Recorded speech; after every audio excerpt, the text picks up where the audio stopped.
continuing coverage of the Osun State governorship election. Well, there's something that has shifted. I'll let you know after Joke introduces us. What has changed? I've just said. All right, welcome back to our coverage of the Osun governorship election. We've since been joined on the program by Taiwo Durodaye, Security and Threat Intelligence Consultant. Thank you for joining us on the program. Thank you. And we also have a friend in the house. Well, you're a friend as well. Apologies. But Monday Ubani, Senior Advocate of Nigeria, has also joined us to take a look at this all-important elections in Osun State. Thank you for joining us. I should also add that there's another lawyer who will be joining us virtually. So what shifted is that security is outnumbered in this conversation. So we have more lawyers than security.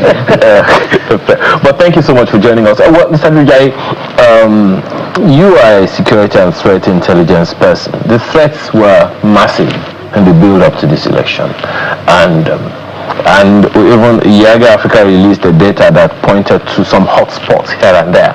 But it would seem like right now all we are hearing is all is well in Israel. What are your thoughts? Or is it just a noise of the market? Yes.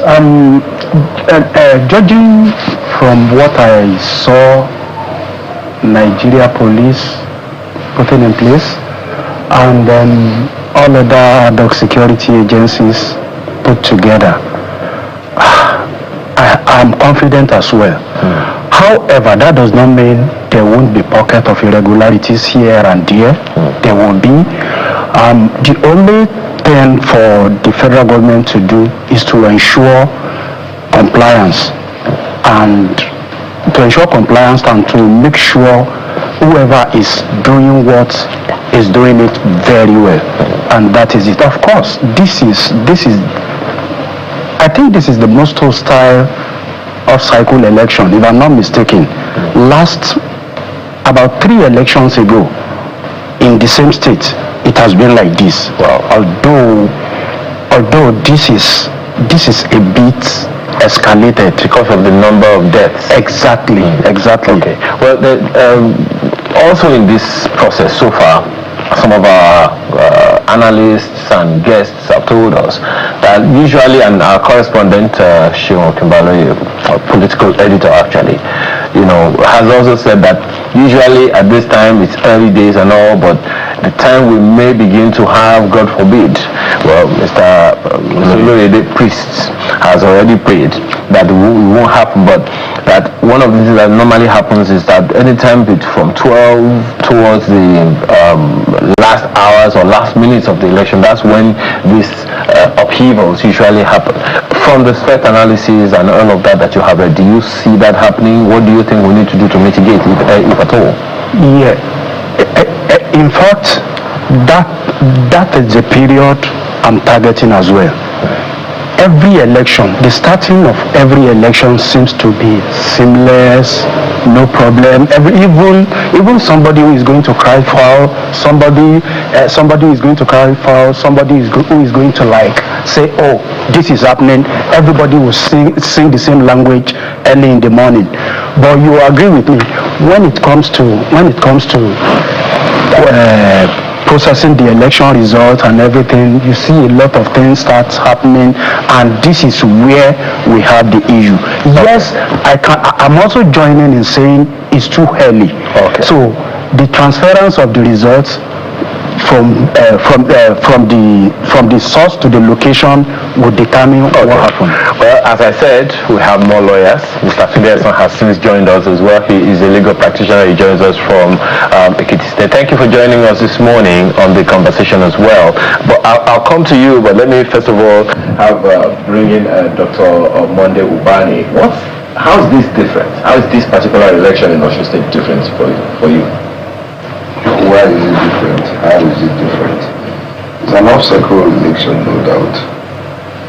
But this is an election that is taking place a few days to that election. Several dates have actually occurred. There have been threats all over the place, and then the feelers are that everyone is really a bit scared, because of some of the things we have heard concerning the the oncoming election. So it's something that is very worrisome for me as a citizen of the Federal Republic of Nigeria, where Nigeria has been recognized all over the world, and even as the largest country in Africa. But we cannot be able to organize something like an election that is very simple, that other nations, have taken for granted. You have watched the British, do such an exercise. People go to work, and from their working place, they go to their polling unit, vote, and go back. You don't even see any single policeman on the road. I get that. Those who will tell you that we're getting towards that. Maybe one of the challenges. It's a prayer point for us to get there. So my take is that the police, has two roles to play in this electoral process. One is to ensure protection of lives and property, is very key, right? Then the second one is neutrality.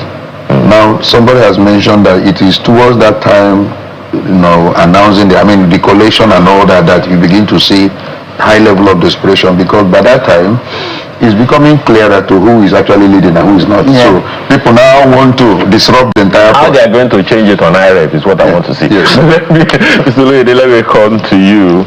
You are not Oyedele, you are Oloyede. I'm not doctor. There's something that a number of people will say, maybe if this had been sustained, maybe we would have been seeing some adjustments, and that is consequences. Over the years, whenever there is any of these reports that go out, vote buying, this one, or whatever it is, consequences are not meted out enough or strong enough to be deterrent. Yes, we've been at this for 27 years. If I'm correct, is it 27 years? Yes. Since 1999. And unfortunately, it's like when we take 2 steps forward, we take 4 backwards every election cycle. So, this falls within the province of we, the lawyers, or the judicial system. The law enforcement agents, the CP election said they've arrested, that's over 100 persons. Yeah. Before today, he didn't count the people they haven't arrested anyone today. Now what happens is, after these elections, there's a winner, there's a vanquished, and then in the euphoria of the moment, the people that have been arrested, they are not properly processed. We don't hear anything about them. Yeah. There was in one of the elections, is it the Akwa Ibom, a whole professor was actually some professors were actually apprehended during an election period, and they were tried. It was discovered later that one of them, who was meant to be in jail, was actually roaming the streets in Nigeria here. How do you begin to explain that there have been consequences? It is because there are never consequences. Even in in the amended act relating to this election, you have a situation where they say, okay, the ballot papers to be used, even where the ballot papers do not conform with the specimen that was approved for use, it will not invalidate the election. And then where there is, for instance, overvoting, where you have a situation where at a polling booth you are supposed to have 100 voters and you end up having 120 voters. They said the person in charge of that polling unit may not be called to come and give evidence of what transpired in our act. Now, this was approved by the Senate and the House of Reps. When you begin to look at all these things, you just ask yourself, we have to ask ourselves, are we jokers? Are we really serious about meeting up with the standards the world over? I will still put that question back to you, because, as you said, it's the judiciary, and all of you are there, so you have to help us review it. You have lawyers in the National Assembly as well. Let me quickly take Mr. Osun on this, and I'll talk about the people. The threats. There is a threat analyst in the studio with us. But the threats that we have had over time, Mr. Osun, before this election was rather scary, and the fears were high that there was going to be voter apathy. But what we are getting now is that there is such a massive turnout, and on the one hand there are those who are saying it's a massive turnout, on the other hand there are those who are expressing doubts that do we have the same thing in the hinterlands, in the suburbs of Osun State and all of that. That is the word out there. But for you, how significant is that, particularly as we look forward to 2027? Thank you for having me. Let me say that what's going on in Osun State and what we go on for the rest of the day is nothing new. Like one of the speakers said, we've been at it for 27 years and we just repeat the same thing. In 2030, when we're talking about Osun State, we will still repeat the same questions, give the same answers because nothing will change. It's about capturing power. So all of the dynamics will be at play because, like you said, there are no consequences for any wrongdoing. Even your laws do not provide enough consequences for wrongdoings. So what will change? Nothing will change. There will be people will come out when they feel that the atmosphere is safe. They will come out. But do you know what is happening at Akumosa? Do you know what is happening in some hinterland somewhere in Ede? Do you know? Is anybody covering it, or we're just concerned about Oshogbo? How does that reflect on the final result that will be announced? Is it going to be about the people who have voted, or who they voted for, or somebody will sit somewhere, whether you have IREB, whether you have Bivas, whether you have anything, and somebody will announce the result and they will say to you, go to court. Will the tribunal be strong enough to give a decision that favors who won? Will the appellate court be able to dispense justice? So these problems are multidimensional, and believe me, whether it's 99, whether it's 2026 today, nothing has changed because there are no consequences. It's the same thing. It's the same routine. My apologies, Mr. So the question really is about the people. Just a second. Yes. You have raised very, very valid questions, issues, and there's absolutely no doubt about it. But I'm talking about the fact that on the one hand, before the election, the rhetoric was high. On the other hand, people are turning out now massively, to at least from the reports that we're getting. And by the way, we have reporters, all over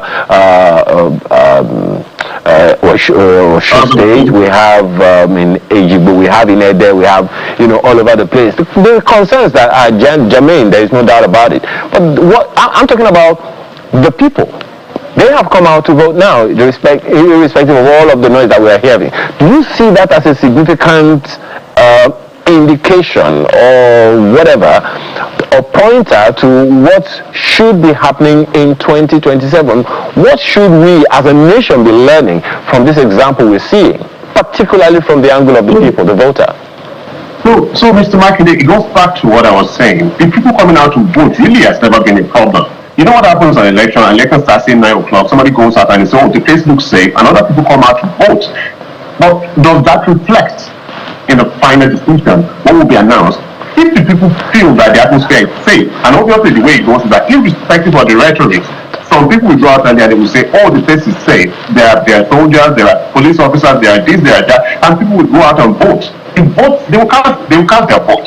But what will be the final decision that will be announced? I've never been bothered about people coming out to vote, especially in the urban areas. They will come out to vote. They will eat rice, they will dance, they will talk about the failings of Nigeria. They will come out, they will cast their vote. As long as there are no thuggery, as long as you don't have, violence, they will come out. The word will be passed around. Oh, Oshogbo, everywhere is cool and can go out and cast your vote. Those votes will be cast by the people. So the people coming out to vote, exercising their rights, has never really been a problem, especially when a conducive environment is provided. But what does that lead to at the end of the day? It's never been about the people not wanting to vote.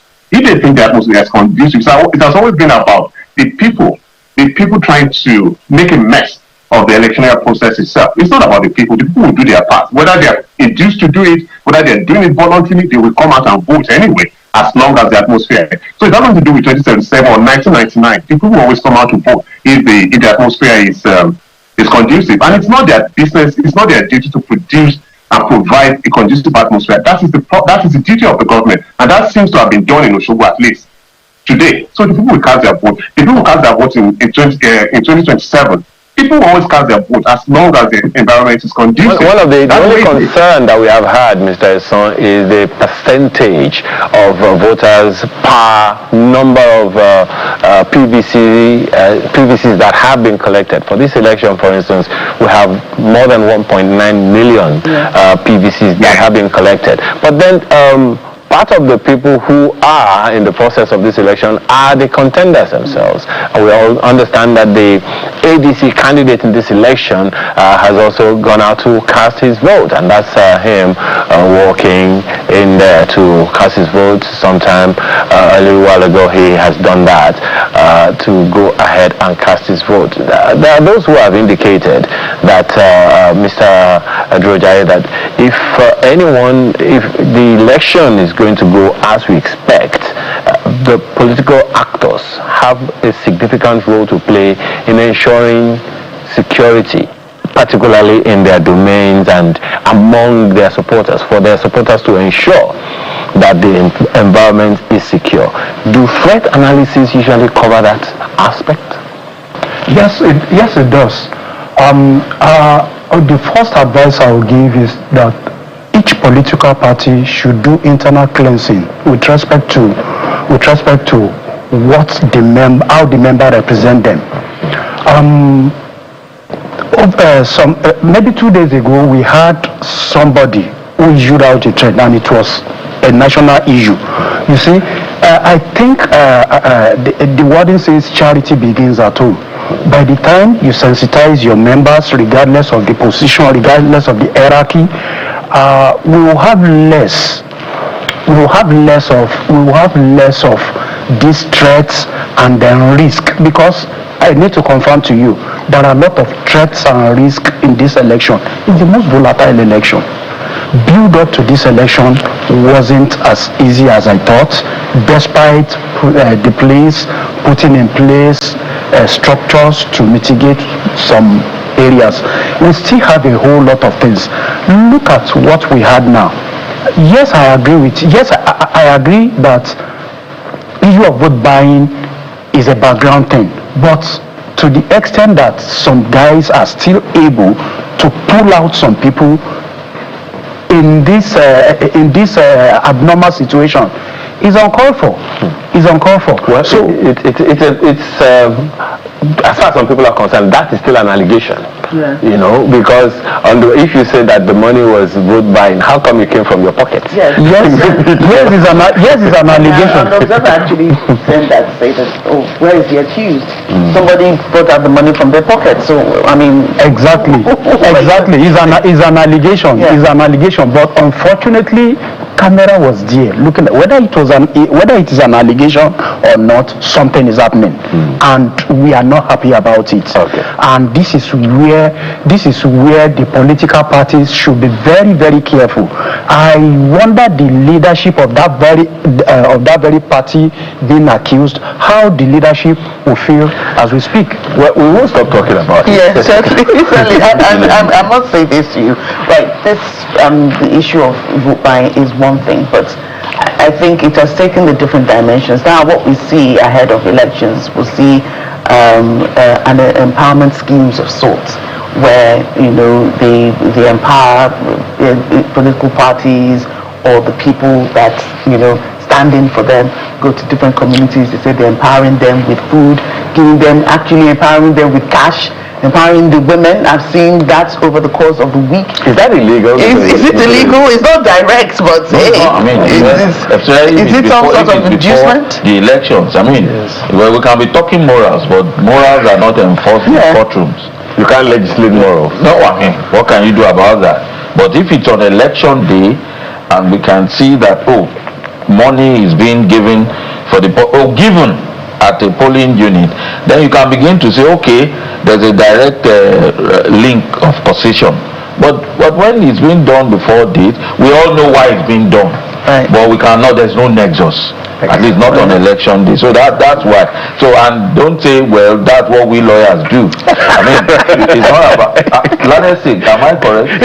Yes. So it's not that we lawyers, I mean, you just have to establish that link to show that what is being done now. What are people giving, what's they call, that small bus, then hose, wheelbarrows, all those things, months before elections. You cannot tie them to it. Unfortunately, and food, bread. You know, we saw that in Ekiti State. They were throwing bread. Kind of infrastructure. I mean, stomach infrastructure. I mean, that's what you call it. So the politicians know how to do their thing. And when my friend said, well, the whether the leadership of a political party, how would they feel? Of course, they will feel happy. The leadership of the political parties, they are the ones empowering their underlings to do these things, or their underlings are trying to impress the leadership by doing these things because they know that something will come back to them after they might have won the election. So it's something that is very, I mean, that's part of the discipline within the party. Don't tell me that somebody who comes out to say, don't cross the gutter of your house on election day if you know you are not going to vote for us, or if you see any one of them from today, kill them. You cannot begin to, and then the police, funny enough, they invited the person who made such remarks, invited him, spoke to him off camera. We have seen so many videos now between yesterday and today of people, 100 people arrested in somebody's house, and they said, oh, you are here to vote and all that. We don't know which party. But the police showed us, they put the video in public domain for all of us to see. The people that they found somewhere, they had PVC, everything, not on election day, they were not at the polling units. They showed them. But the man who said kill them, they interviewed him internally. We've not heard anything since. That is AI. Consequences. Mr. Obani. Dr. Obani. Apologies. Dr. Obani. Honestly, I can sue her. I didn't bring you. Right. I'll do this by force. The numbers we see, I mean, on election day, it's a huge turnout, at least most of the places that our crew has been to has covered, and the reports they're getting from elsewhere. They say it's a good thing that the people are coming out en masse to vote, despite, irrespective of the previous rhetorics of violence here and there. Rhetorics. Well, it's part of reports of those violent. Yes, we do know before this election. So, what can you say about how well INEC is doing? Is it now that we're going to say, INEC is doing well? Because the reports we've had, everybody, even the voters have said everything is going well, it's peaceful, where BVAS is failed, there's backup, there's this and that. When do we begin to say, INEC has really done well for this election, and we are very optimistic about 2027? It's an intelligent question. It will be too early for us, with this particular election that is ongoing, to make any valid judgment now on all the institutions. I was very happy when the election started. I think it was 8:30 something. Yes. And I was, this is very surprising. Yaga, by the way, said 78% of polling units were already opened at 8:30. Beautiful. So by the time we begin to get it right with the issue of logistics, in election day, that is the starting point, for credibility in the electoral process. So I was very happy. And I also saw the first person that voted, it was very seamless. I followed me, came with the card, and then the beavers and all that identified and authenticated. Then he now was giving the materials. I watched all that. It was very seamless. My prayer is that it continues that way. And I'm also happy with the turnout, because see, the issue of people coming out in an election day in order to actually express their choice, freely, is one of the greatest things that can happen in democracy, where people freely choose, and then you maintain an atmosphere of secured environment for them to exercise. Not only secure, but allowing those who come out to vote for their own choice. Because there is this allegation that people will say, no, when you come out, you cannot vote. You can't even vote for a candidate of your choice. That again is a different ballgame entirely. So, a situation where we have such large number, I'm very happy about it. Whether INEC is going to now be rated high, because this is a litmus test for them for 2000. It's only one state. Let them deploy the technological advancement that the Electoral Act itself has reflected. For the first time, the issue of the legal framework for BVAS and transmission is now covered by the Statutory Act itself. It's no longer a guideline stuff. So that the legality is already affirmed. Anywhere there is election after counting, you transmit. The proviso is where there is communication failure. Is where there is none. The first thing you need to do is to transmit. Then for those agents that are at the polling unit, immediately the result is signed and you are given a copy. You have your situation room. Just snap it and send to them. Let there be this alertness on the part of everyone. We can get it right in this nation, depending on those institutions that are asked to conduct election in Nigeria, starting with INEC, the security agencies, since we have made them now part of the process. It doesn't happen anywhere apart from Nigeria.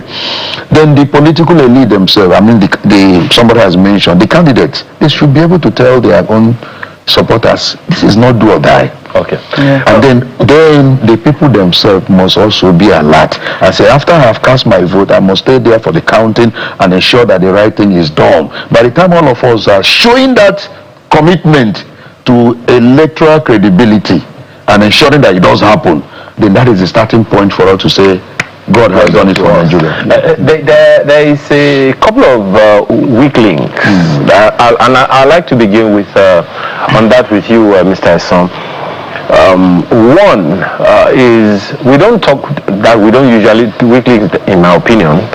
No, not weak links. But I want to ask you, what are the weak links that you have seen that you think we need to stem and strengthen, even if not in this election, in the subsequent election? A vulnerability that I've seen, particularly in the process of reporting, presenting such a program as this, is that we don't often talk much about the electoral officers on ground.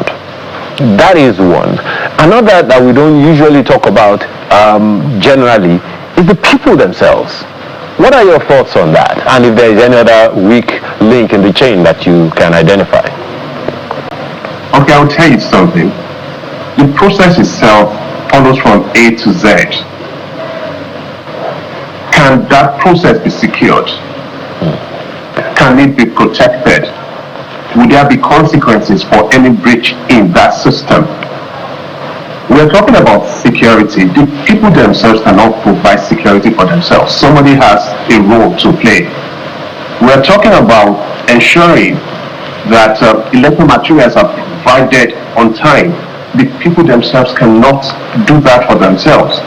So if you follow the process, it will be seamless and the result will come out well.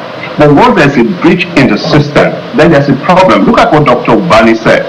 You want to clap for the system. INEC has done well so far. The police will seem to have done well so far. The people have turned out well so far. The electoral act itself has provided for what is to be done once you are done casting your votes. Would that system be followed to the end? Once you're able to secure the process, then everything turns out well. But if there's any breach, now if you withdraw the police right now, trust me, there are talks hanging around. If you call the commissioner of police in charge of this election and you say, stand down, withdraw your men, what do you think will happen? The whole system will be breached. If after everything is done and somebody declares, there's communication breakdown, we have to do these things in writing, what do you think will happen? As long as the process is followed, believe me, everything will turn out well. But once there's a breach in the process, everything will collapse. So what we are looking at is the process itself is, as in theory, is beautiful. Are we going to see it in practical to the end? Then we'll clap for everybody. But right now, we're looking at the process. It seems to be obeyed so far. There seems to be compliance with the process so far. Because I'm looking at the pictures that you're showing. Everybody's going about casting their votes and all of that. At some point in this election, will that be truncated? If the process is preserved, then we're fine. But if the process is not preserved by people who are meant to preserve it, then there's a problem. Absolutely. That was my question. Mr. Adrujai, he's talking about not just election security, but election process security. What are your thoughts on that? Yes, honestly, I'm thinking something different now. When we know political thuggery, hostilities have been the order of the day during our electioneering period, why do we have to wait till the election time before we bring together the hard dog security team? We have anti-kidnapping, we have anti-kidnapping, we have anti-cultism, anti-crime, a lot of vices. Put a department in place. Let them strategize in preparation for the election period. Don't wait till, okay, it's about 2 months to the election, then you start putting them in place, so that they will have played different kinds of scenarios within their mind and then be ready. You don't think that happens now? You said? You don't think that happens now? Yes, I don't think that's the situation. It's hard luck stuff that is coming. Yeah, because INEC has a system. A CP election. Yes, there's a CP election in the police. Then INEC has a system of I don't know the name that they call it, intergovernmental or interdepartmental security. Yes. Whatever that they have. They have that meeting with them from time to time. But I think that would be an important way to secure the process. Indeed, I don't know if you want to say a thing or two about that, Mr. Oloride, but added to that, I would like to ask you that specific issue of the class of people we don't usually talk about. Whenever there is an election, whatever, we say it's INEC. But then we have INEC electoral officials, ad hoc electoral officials. We don't seem to talk about them much, and they're doing pretty much the most important job in the process. Yes, they are about the most important in the whole process, and you find out that more often than not, a lot of these people that are used on election days, they are youth coppers. I've seen it happen in my area, where these coppers were seriously assaulted, seriously injured on election day, especially at the point where the counting started, and the party that ought to win, I mean in quotes, felt that the election was not going their way. Now, these are the people that are the soft underbellies of the big fish. They can be compromised, they can be reached, they can be overwhelmed. I also remember the polling unit where I voted at the last general elections. It was time for the votes to be counted, and after counting, we were insisting. Some of us who were there said, "Now you have to transmit, because there is beavers, that's what you should do." And the youth corps said, "No, that's not, it wasn't time for the thing to be transmitted." When we all started telling him that's the right thing to do, he then told us that, well, the beavers was not working. There was no network. It was obvious he was trying to, do something funny. We couldn't understand why a youth corps will be trying to do injustice to the rules for elections. Fortunately, the police patrol van that was passing by came along, and incidentally, the DPO who was leading the team in that area happened to be my classmate in secondary school. So it was always, see, this is where we voted. And then the police officer came and said, well, that's the right thing to do. You have counted, party agents have agreed, they have written it down, now transmit. And then suddenly the machine started working. It started working. So taking that back to your question, you see, a lot of these people that are there, yes, they said they are given training, but they are ad hoc. Do you understand? We begin to pull all these people together. They don't have training or seminars or lectures along with, for instance, the team of the CP elections. That's what my friend was trying to say, that before elections, for instance, Osun is an off-cycle election. Why is it that you started mobilizing show of force? For an election, you are showing force. Why must you show force? Why can't you mobilize a week or two to election day, so that the senator who was bold enough to say, if you see them before election, kill them, you pick him up, you take him, let him have his day in court. It's not that now we don't know what is going to happen to him. The one that says don't cross your gutter except you are going to agree with me, you pick him up, because you are already on ground 2 weeks before elections. You know the hot spots. You know where there are weaknesses. The law enforcement agencies must work seamlessly with the ad hoc staff. They should be on ground. Absolutely. The money is there. We voted huge amounts of money for the election. Well, Dr. Bani, another, I shudder to call it a weak link, but that's pretty much what it is, because we have seen logistics compromise elections before. Those ad hoc systems also transporting voting materials here and there. There are those that can be transmitted the day before. There are those you only transmit on the day, and all of this. Is that a significant weak link in your opinion? If they are not handled very well, they can disrupt the entire process. Yes. If I need to answer that, regarding issue of election officers, I'm talking about INEC. You remember that in Abia State, where I come from, it took a woman called Nenna Oti to resist any attempt to manipulate the entire process and say, if I perish, I perish. I'm going to announce what the people have actually voted at the various polling units.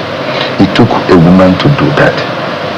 You can also take all the citizens who are being called upon in the electoral process in Nigeria to say the right thing must be done. If I'm given a responsibility, for God's sake, let's do it, and let it do. It's for the sake of our country. Yes. And by the time you are getting it right, sir, there is no way the system itself will not in any way reward you. Today, if you see this particular bus terminal in Abia, it is named after Nenna Oti. Yes, sir. You need to see that particular detail. Forever, till Jesus comes, that place will be a legacy for her and her family. So what I'm trying to say, it is the issue of realization of the importance of the country to you and what Nigeria represents, that you say, I'm going there to do the right thing for the nation, irrespective of any pressure, financial inducement. No, I want to do the right thing. So whoever is participating in any process at any point in time for this nation, you owe a responsibility of doing the right thing. So we are looking at all those weak links, and they must all be taken into cognizance. The issue of logistics. Why is it that they said in particular place they are waiting for the bus that dropped to go? Yes. Why couldn't you have made arrangement for bus to be to carry everyone at the same time? Well, I also will tell you that what we had before is too expensive. We had FedEco buses. Now we have Kurukuru. Gentlemen, we have to thank you very much for your time this morning.